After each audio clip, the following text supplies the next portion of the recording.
नमस्कार, आप देख रहे हैं सी न्यूज भारत और मैं हूं आपके साथ अंजलि शुक्ला। छत्तीसगढ़ के बेमेतरा जिले में गौवंशों की बड़ी संख्या में मौत के मामले ने अब तक राजनीतिक रूप ले लिया है। नवागढ़ विधानसभा क्षेत्र में हुए इस घटनाक्रम के विरोध में आज माहौल पूरी तरह तनावपूर्ण हो गया। बेमेतरा जिले के नवागढ़ विधानसभा क्षेत्र में गौवंशों की भारी संख्या में मौत के मामले ने तूल पकड़ लिया है। आरोप है कि उसलापुर और झीरिया क्षेत्रों में करीब 300 गौवंशों की मौत हुई, जिसके बाद शासन और प्रशासन की कथित अनदेखी को लेकर विरोध तेज हो गया है।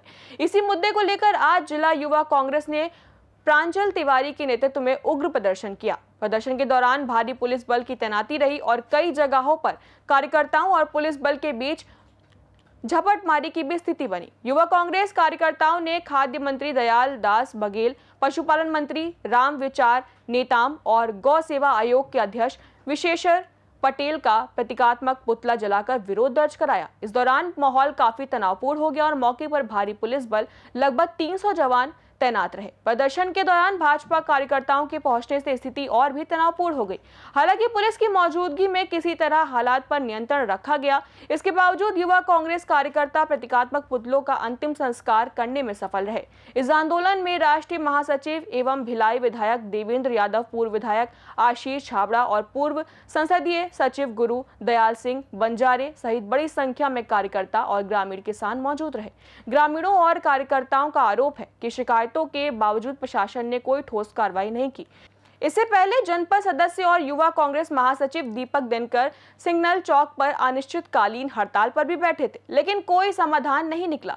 युवा कांग्रेस अध्यक्ष ने आरोप लगाया कि आंदोलन को दबाने के लिए उनके खिलाफ एक दिन पहले झूठा एफआईआर दर्ज कराया गया, लेकिन इसके बावजूद वे पीछे हटने वाले नहीं है और गौवंशों की मौत के मामले में न्याय की लड़ाई जारी रहेगी। उन्होंने यहाँ तक कहा है कि आने वाले 10 दिनों में मृत्यु भोज का भी आयोजन किया जाएगा। सरकार की पूरी संविधाएं समाप्त हो चुकी है, मर चुकी है। एक नहीं 300 गौवंशों की हत्या का ये मामला है। हत्या मैं इसलिए बोल रहा हूँ क्योंकि अगर शासन प्रशासन उनकी ठीक तरीके से व्यवस्था करता तो गौवंशों की हत्या होती नहीं। ये हत्या का आरोप, इस हत्या का पाप इस भारतीय जनता पार्टी की सरकार के खिलाफ, इनके कुशासन के खिलाफ यहाँ पे कांग्रेस पार्टी ने आवाज बुलंद की। हमारे युवा साथी दीपक दिनकर लगातार इस मुद्दे को लेकर पिछले 1 महीने से धरने में बैठे थे, लेकिन दुर्भाग्य की बात है प्रशासन का एक भी अधिकारी इनसे मिलना उचित नहीं समझा। बात को, इनकी जो मांग है उसको मांग की और किसी ने ध्यान नहीं दिया। मजबूरी में आके आज जिला प्रशासन की और यहाँ के मंत्री की शव यात्रा कांग्रेस पार्टी ने निकाली, तब कहीं जाके शासन प्रशासन की आंख खुली है। आज एक जांच कमेटी इनके माध्यम से बनाई गई है और हमारी ये मांग है कि आंदोलन रुकेगा नहीं। अगर जांच सही तरीके से जांच नहीं की गई और दोषियों के खिलाफ कार्रवाई अगर ये शासन प्रशासन नहीं करता तो कांग्रेस पार्टी इस आंदोलन को और आगे बढ़ाएगी। नवागढ़ विधानसभा में अभी कुछ माह से लगातार गौ माताओं का निधन हो रहा है, जिसे हत्या कहा जाए।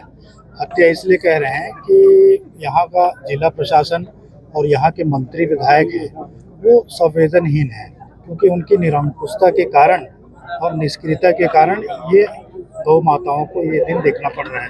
तो हम चाहते हैं कि 300 गौ माताओं की हत्या हुई है, उसके अलावा और भी यहाँ हजारों की संख्या में गायें हैं, तो उनको सही स्थान पर, उचित स्थान पर पहुँचाया जाए और शिफ्ट किया जाए और चारे की व्यवस्था की जाए, पानी की व्यवस्था की जाए। यही मांग थी, लेकिन जिला प्रशासन मौन साधे हुए था और किस बात का मेरे को 10 दिन अनिश्चितकालीन हड़ताल बैठने के बाद भी प्रशासन की जो रवैया रही वो निराशाजनक रही है, जिसको अपने बातों को मनवाने के लिए प्रशासन और शासन तक मेरी बातों को पहुंचाने के लिए मुझे पूर्व मंत्री दयाल दास बघेल जी और कृषि एवं पशुपालन मंत्री राम विचार नेताम जी और गौ सेवा आयोग के अध्यक्ष विशेश्वर पटेल जी का प्रतीकात्मक शव यात्रा निकाल कर मैं शासन और प्रशासन तक अपनी बात को रखा हूं। और आगे आज इनके द्वारा जो मेरी मांग थी 6 सूत्री मांगे, उसमें से कुछ मांगे को पूरा किया गया है और मेरा आंदोलन स्थगित नहीं हुआ है। मैं कुछ दिन के लिए उसको स्थगित किया हूँ।